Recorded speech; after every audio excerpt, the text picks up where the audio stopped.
Open the schematic Blink LEDs in Fusion if you don't already have it open. Click on the Switch to PCB button to open the PCB view.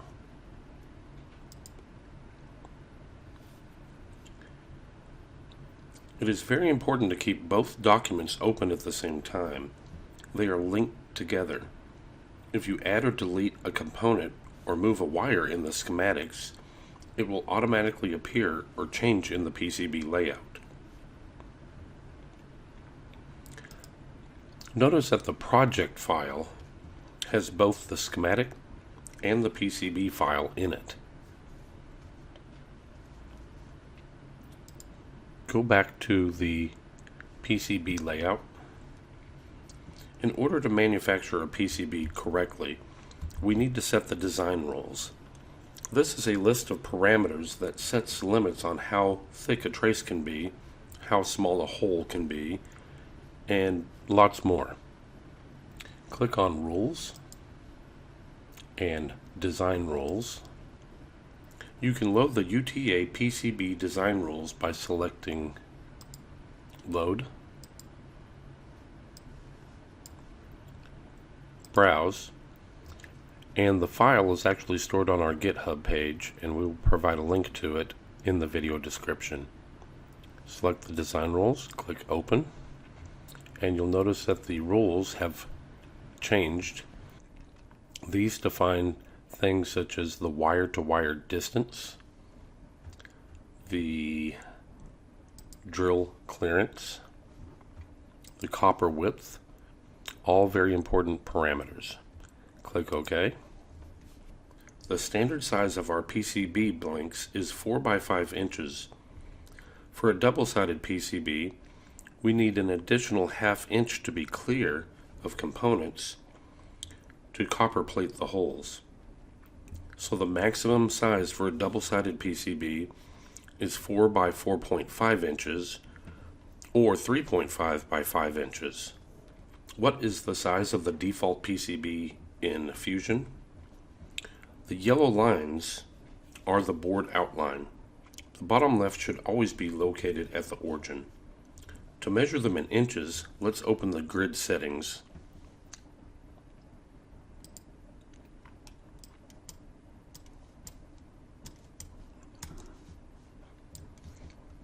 Okay, to display the grid, simply turn it on, and instead of using mils, which are 1/1007 inch, we're just going to select inches, and these are going to be at 0.05 inches for a very fine detail. And we'll come back to this in a second. So after switching to inches and setting the default grid length, let's switch to inches and measure the PCB size. If you put your mouse in the lower left crosshair, you'll see up at the top here the value of where your mouse is compared to the origin. It should be right at 00 when you're in the bottom left corner. If you put your mouse at the upper right, you'll see that the PCB size is about 6.3 inches by 3.9 inches. So this default is too large for us to mill here at UTA. To shrink the width, just grab the right side and move it to the left until it's about 4.5 inches.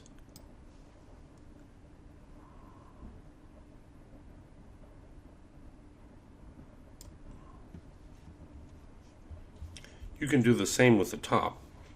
Just make sure that the PCB is square, like this. For an exact width and height, you can right-click the lines and select Properties, then manually type in the dimensions. So we certainly don't want this crazy number here. We'll do 2.5. And we'll do the same for the other side.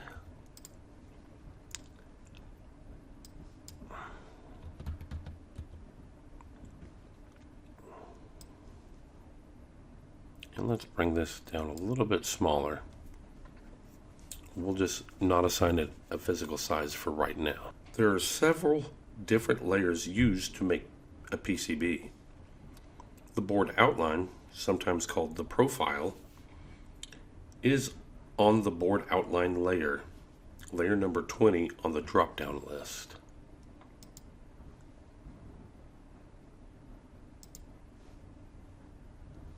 Other important layers are top, which will be displayed in red, bottom, which will be displayed in blue for parts located on the bottom of the PCB. If you design a one-sided PCB, you will physically place parts on the top side and you will put all the traces on the bottom side. Go to the Display Layers tab. We're going to turn off all these layers, the visibility, by clicking the minus sign, and then we're going to click on the eyeball, and that turns everything off. These little things left over are basically the component grab points. They actually do not have a layer. So we talked about the top layer and the bottom layer. The pads layer, I'm going to turn that on, and you'll see that that contains all the copper pads for all the components. The vias layer contains all of the vias. A via is a copper-plated hole placed on the PCB to connect a trace from the top layer to the bottom layer. They drill all the way through the PCB, and then they are copper-plated for electrical conductivity. The unrouted layer shows you all the unconnected wires. You should never have any unrouted or air wires when your PCB is complete. We already mentioned the board outline layer. The silkscreen layers of top and bottom contain the artwork for the components. You can add text to this layer to have it silkscreened onto the PCB. We do not silkscreen PCBs in the lab at this time. The names layer, both top and bottom, contain the reference designators of the components, while the values layer simply contains the values of those components. The solder mask layers show where solder masking should not be applied. The solder mask is a resistive UV cured paint that covers the PCB to protect the traces from short circuits. In order to solder the components to the PCB, we can't have masking over the pads. If you use an SMA edge connector, you will need to remember to stop the solder mask on the ground plane so that you can solder the SMA to ground. The stencil layer is for manufacturers to cut a plastic or thin metal stencil out of to place over the pads or apply solder paste to the component pads. Take the Solder 3 workshop to learn more about surface mount components and soldering. The finish layers are for drawing areas on the PCB indicating that area needs a special finish like gold immersion plating.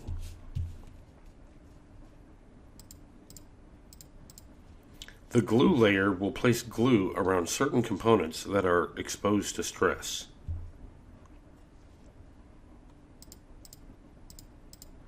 The test layers are for test points. These are used for automatic testing of a completed PCB.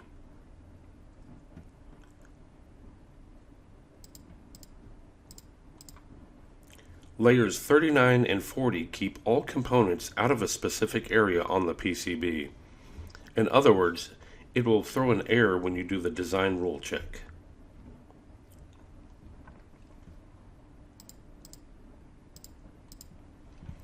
Layers 41 and 42 keep copper out of the defined areas. Layer 43 keeps vias out of a defined area. The drills layer is for all copper plated holes such as the component holes or holes for mounting the PCB. The holes layer is similar but will have no copper plating added. The milling layer is for cutting holes, inner cutouts, and slots in the PCB. Our Bantam PCB mills do not process this layer. Since we need these slots for mounting our USB-C, we will place a roll of drill holes over this area later. The measures layer contains all the measurements you place on the PCB. This is just information not used in the PCB manufacturing process. You can add additional information to the documents layer, like how thick your PCB should be, color of the masking and silkscreen, and any other special requirements on this layer. Let's go ahead and turn all the layers on and place the components on the PCB. Grab the parts by the crosshairs and drag them onto the board outline.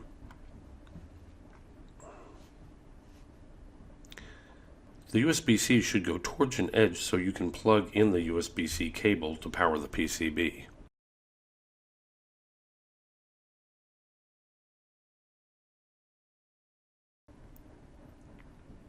Let's place it here. I'd like to place the surface mount connector on the bottom side. Right-click the USB-C connector and select Mirror. Notice it changes blue and is now going to be placed on the bottom layer.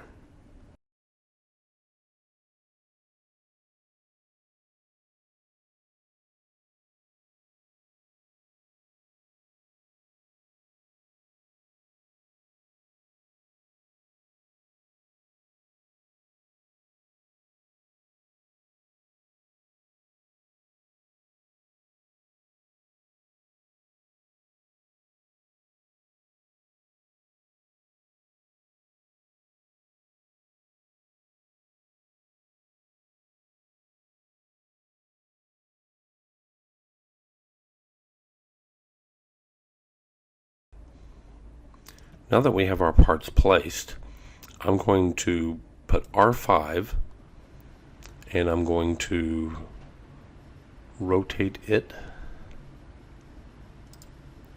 and I'm going to rotate R6, then I'm going to right click and go to Mirror, right click R6 and go to Mirror, and that places our surface mount USB-C and the two surface mount resistors on the bottom side. And then I can move them a little bit closer together. So once the parts are inside the outline, make the PCB size more appropriate for the design. I'll actually make mine 1.5 by 2.5 inches. Before we route the traces, let's take a look at our USB-C connector right here. The pads are very, very close together. And one thing I want to show you is if I turn off all the layers and I go to our milling layer, you will see the USB-C connector has these four holes that need to be milled for mechanically connecting the connector to the board. And like I said, our PCB milling machine can't do that. So we're going to need to modify the footprint of the USB-C, and instead of doing a mill cut, we're simply going to put a series of holes instead of that. So right click the USB-C here, and we're going to select Edit Footprint, and go ahead and click Yes. That literally opens up the footprint. So we're going to turn off all the layers except for milling. Let me go to Display Layers, turn off all the layers, go back to milling, and this is where we need to put our series of holes. I'm going to set the grid to millimeters. Go ahead and change the grid here to millimeters, and the alt grid I'm going to put to 0.01. I'm going to make that millimeters. So that is a very, very small amount. And this way, when I hold down the Alt key, instead of, let me just show you. I'm going to place a hole, make sure I am on my hole layer, hold down Alt, I'll place 1, 2, 3, 4. 1, 2, 3, 4. 1, 2, 3, 4. 1, 2, 3, 4. Okay, with that done, press Escape. Go back to my display layers. I'm going to take off my whole layer. And I'm going to select the milling layer.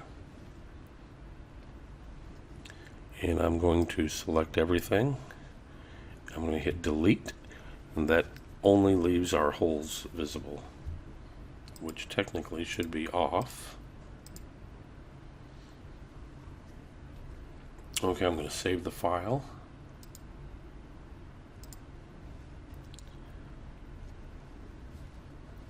It's going to ask you to save for a version.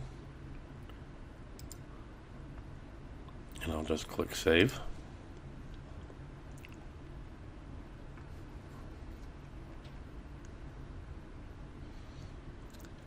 If I go back to my board file here, did it automatically update? Let's find out. Turn on our milling layer. It's still there, so what we're going to have to do is go back to our schematic layer, and we're going to do a right click here, and we're going to swap library.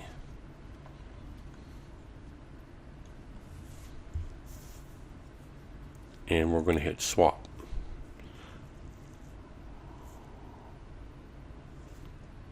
Let's go back to our board file, and now you'll notice that the milling layer is gone. And if you click on holes, you'll see now we, instead of milling those slots, we're just going to do a series of holes, and our USB-C should fit very nicely in there. Let me turn everything back on.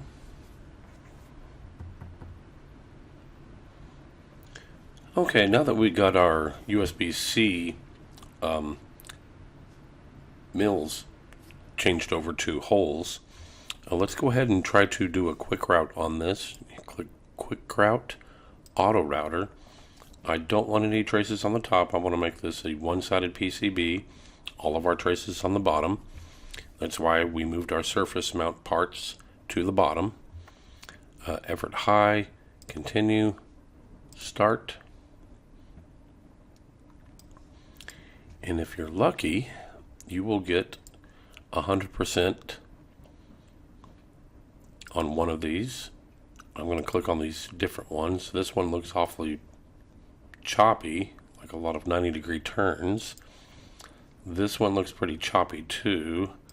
This one looks a lot smoother, so I'm going to choose this one and click In Job.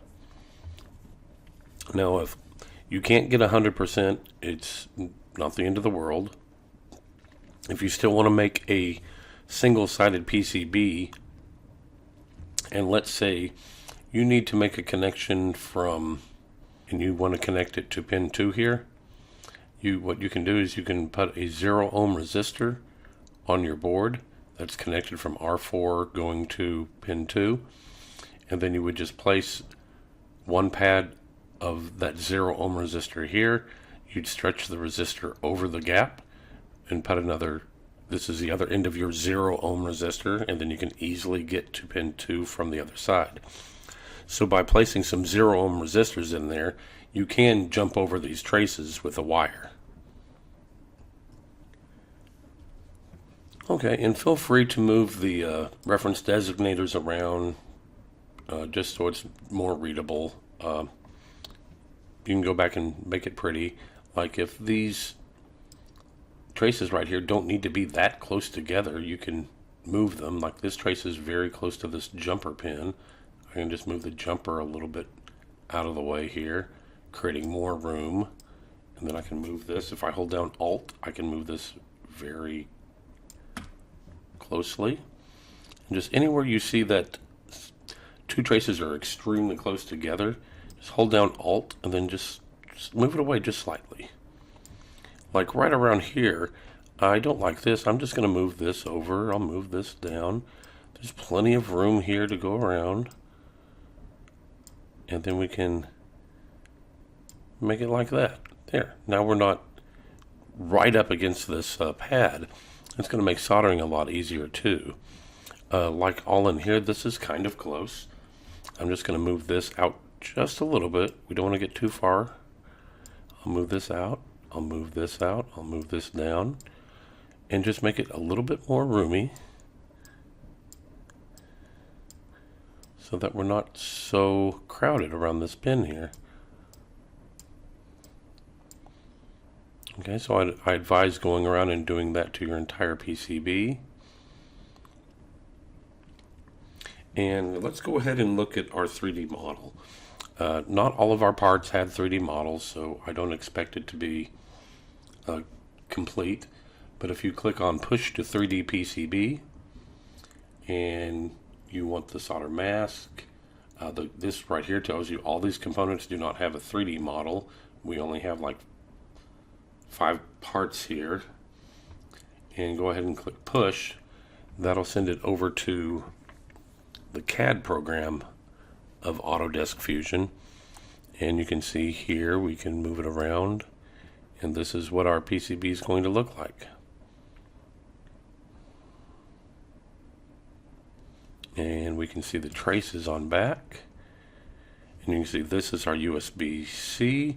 And then we do have 2 surface mount resistors on back. And then here's all our different via holes that we will have to solder. And C2 was not a very good 3D model, and our resistors are not very good models either, but whatever.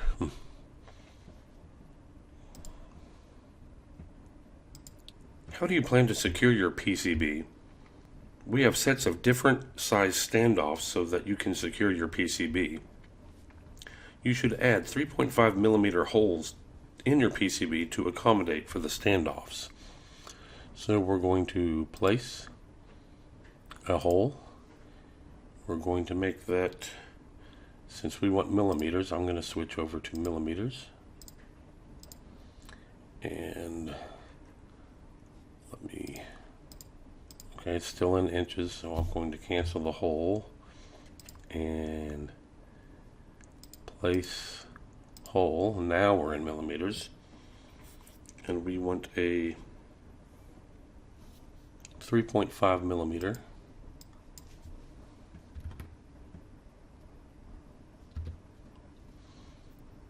hole. And if I press enter over here, that shows you the size of the hole. So I'm just going to place a hole here, a hole here, and we'll place one right here. That should make a nice secure place for you to put your standoff so that you can mount this to a case. And what we're going to do now is we're going to run the design rule checker, which is right next to the design rules. And we're going to see what it shows us here. Now, all of these, some of these can be ignored. So we have this board outline, pad to hole, and if you look at it, these are just all the holes that we put in specifically for our USB-C. Well, we do want those, so we can ignore all of those. And so that is every single one of these holes. So I can go up here and approve the whole lot.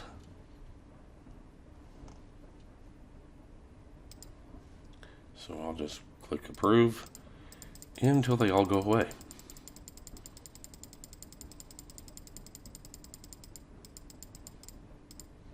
Since these holes were close to the board outline, and they're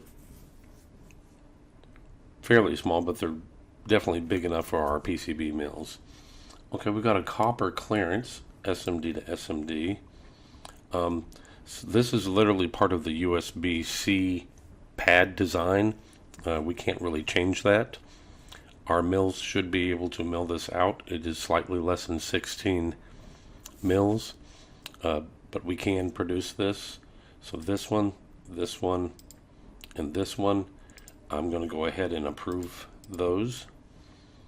In our board outline clearance, that is again talking about all of our edits that we made. So I can actually go in and approve all of these as well.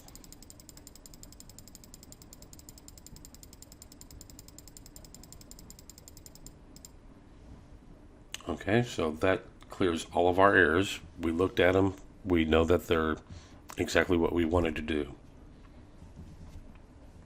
Okay, now that we've done all this work, let's go ahead and do a save. I'll do a file save. And it's just blink LEDs. I'm going to keep it at that because it is going to automatically change our... Notice it changes our PCB to version 1, and it automatically changes our schematic to version 3. The question is, how is our board going to look with our milling software? So in our GitHub, we do have Bantam Tools software that you can install on your computer. And to see it on the Bantam Tools machining software, we're going to go to File, Export. I'm going to save it in my downloads, and we're going to export the Eagle compatible board files, which is the .brd. I'm going to go ahead and export that. I'm going to bring over the Bantam Tools software, and we're going to open that file. Luckily, this software can take .brd files directly, and you do not have to make Gerber files. So downloads, here's our Blink LEDs version 1 board. And notice on this side, we just have holes. Notice that there are red circles here. That means it doesn't have a drill small enough to mill those. Well, we advise 1/32, and if you can't get it done with 1/32, we always have to use a 1/64 bit. And when I select the 1/64 bit, all of our errors go away. Now, this is a one-sided PCB, so there actually will not be copper on this side of the PCB. This will just be blank epoxy. So what we need to do is we need to look at the bottom side. And if we look at the bottom side, we can see all of our traces look pretty good. There's no red except for right here. So for extremely small parts, we can actually add another bit called a PCB engraving bit, and that will make a lot of little traces. It's a very, very fine tip, and it is going to mill out in between these pads right here. And so with that done, we can see that our board is ready to be milled.